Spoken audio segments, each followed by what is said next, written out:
Hi everyone, Vinay here. Welcome to my channel Learn Coding with Vinay and playlist ASP.NET Core MVC. In previous video, which is video number 4, we worked on displaying employees using Dapper. In this video, which is video number 5, we will be working on displaying single employee details. So basically we will work on details page. So let me take you to the screen and explain further. So we'll be working on this menu option now, details, right? Currently if I click on this, since we don't have created the view yet, it will generate the error. Let me try that. Right, so okay, it says the error, it couldn't find the view because we haven't created it yet, right? So let's close it. And since we are working on Dapper, let's follow the step that we are following from in this video series. Right. So first thing first is to get the store procedure ready. Right. So let me go ahead and bring the SSMS on screen. So what do we need to do? We need to get the employee detail by ID. Right. So this is the same query, just like we retrieved all employee details in the previous video. Only thing change over here is I just added where condition over here. And the next thing is we also want to display, whenever we are displaying employee details, we also want to display project along with the employee details, right? So this stored procedure ideally would return, let me go ahead and run this, two result set. First one will be employee data and second one will be list of projects that employee is working upon. So let's try one. Let's try running this. And yeah, so we have this first guy is the employee detail, second one is the list of project employees working upon. Now with this example, we will also learn how to query a store procedure that returns multiple data set in Dapper. And so Dapper has this advantage, it allows us to query multiple data base tables in one go, right? So we are done with store procedure. Next thing, we should go to Visual Studio and add a VM that matches our store procedure output, right? So what we'll be doing, we'll be creating a virtual view model. So let me go ahead and add a class. Let's give it a name, employee details VM, and enter. Yeah, so I have created the VM and I have added the properties required from employee, and this we will actually have the list of project, right? Because first is the employee detail and second is the list of projects. So we have created this VM accordingly. Let me save this. Let's move ahead now. Let's the next step. Now since we have store procedure ready, we have store procedure output ready in terms of VM, right? The next thing is to have a method in our database access class or service layer. So let's go to employee service. Now let's work on employee service. We'll have to go to employee service. Okay, I think while copy pasting I made mistake. What do we have? Okay, so I have all the method name as department. Let me correct them. Let me make them as employee. Yeah, so I did those changes, and the similar way we'll have to change in service layer also, because now the change name is different, right? So let me quickly go ahead and update this. It was a my mistake, copy pasting error, basically typical copy paste error, right? Okay, save this. Now we will be working on this method. We'll mark is at public, and instead of this we will be employee details VM. This would be employee details VM, and we will also have to change it in the service also, because this is not employee, this is supposed to be employee details VM, right? So now this is good. Now let me copy paste the code. So I have copy pasted the code, but let me correct the store procedure name and other stuff over here. This would be ID. So this is good, the first. Okay, let me just align a little bit.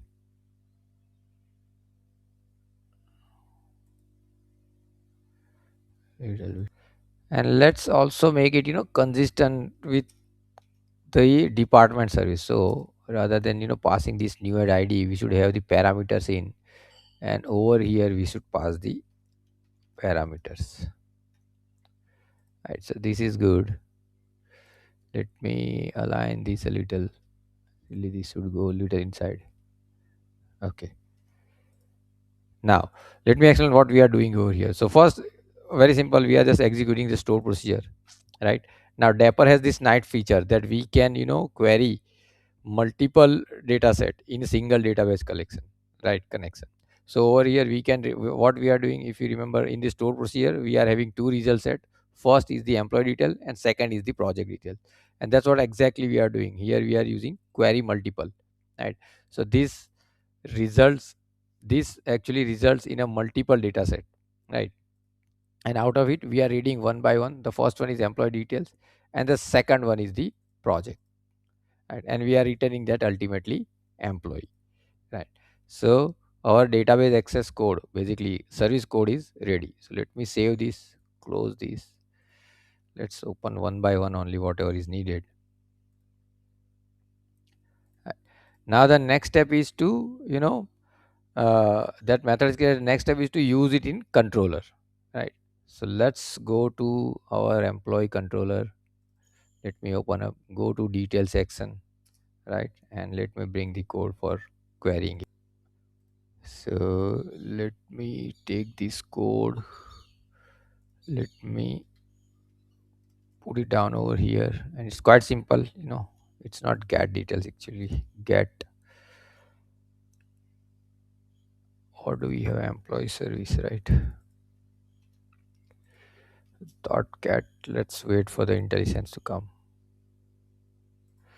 or maybe let me just write it down explicitly.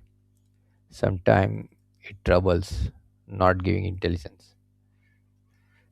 Right, so let's go over here, let's put it down over here. Right, okay, excellent. Now we are returning. Now let's add the view. Next thing is to add the view. So we'll say right click over here and add view.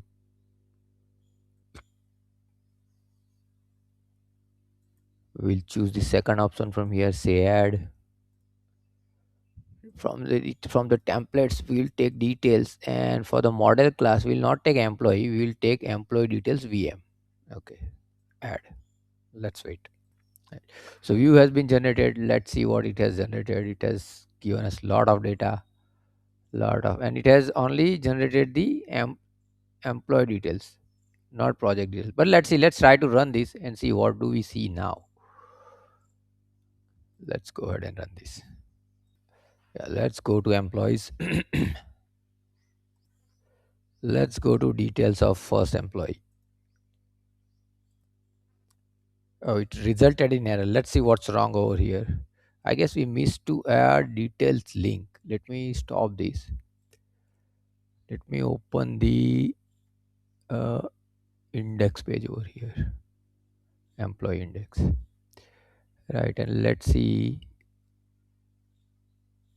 So we have details, yeah, but we are not passing the value over here. So we'll have to add asp hyphen route hyphen id is equal to. So let me over here asp hyphen route hyphen id is equal to at the rate item at the rate item dot id. This is what we are missing.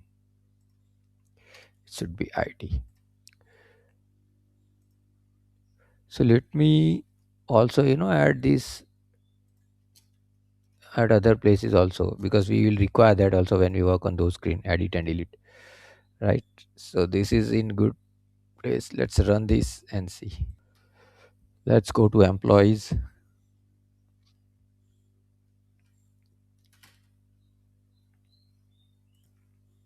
Let's go to details now. Okay, let me actually remove the debugger.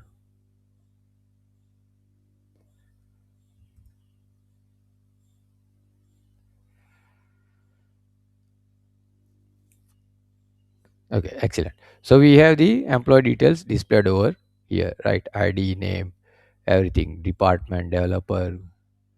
Okay, employment time FT. Okay, why address is not coming? Let's see what is wrong with address. Let's go to the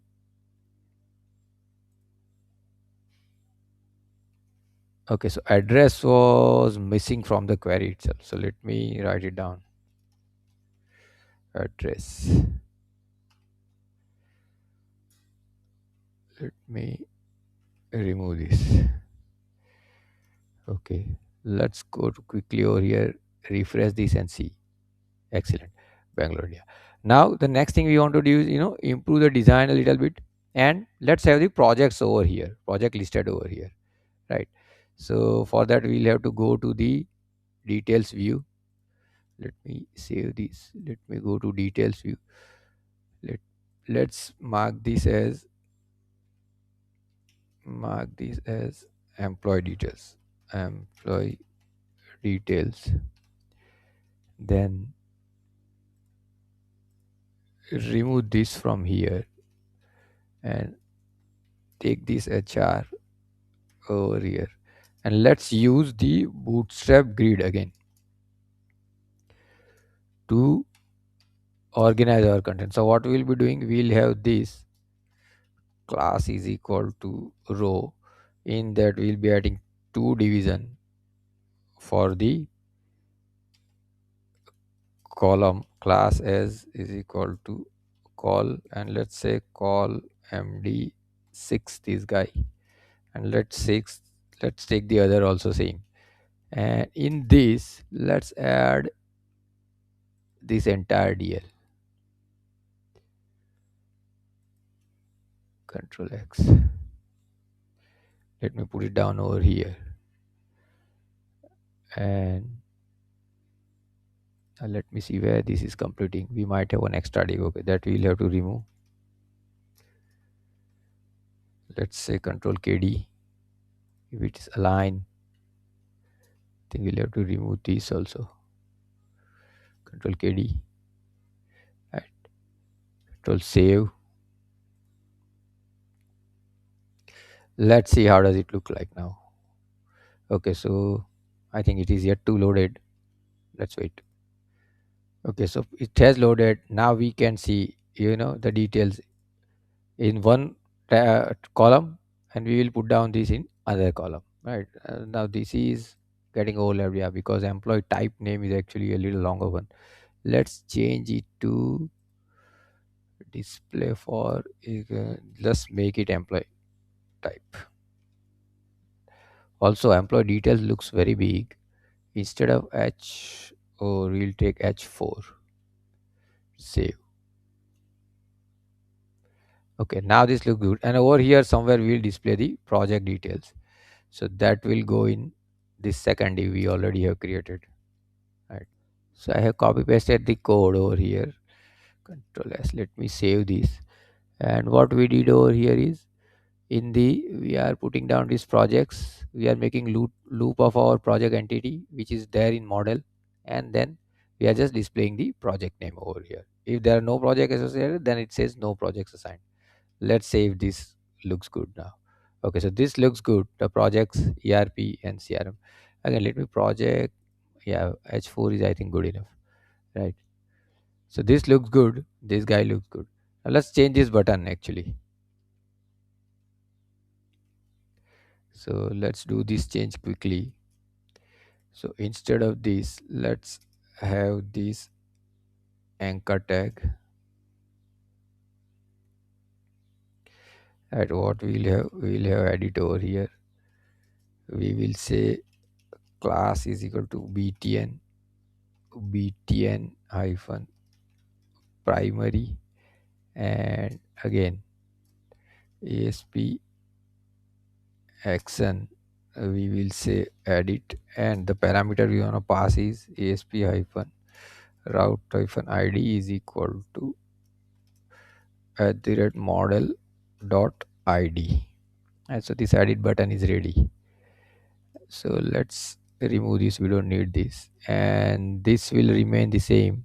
Back to list, it is taking us on the index, but let's add this classes over here as well. And Let's make it appear like secondary button. So outline secondary. Save it and let's see if that works.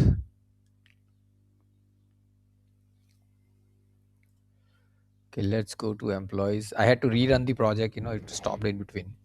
So let's go to employees. Let's go to details of this first employee.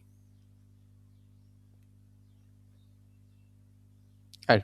So excellent. We could see the project details and we could see the button also now. Let me click this back to list. Edit will not work right now. Okay. So this is good. Let's go to this person. So we could see, let's go one more person where we have actually more project names. Okay, yeah. So we have listed these employee details and it looks good, right? So we are done with the details method now, and that's it in this video. In the next video, we will work on create employee screen, right? So I hope you are enjoying these videos and hope to see you in next video. Thanks a lot, guys.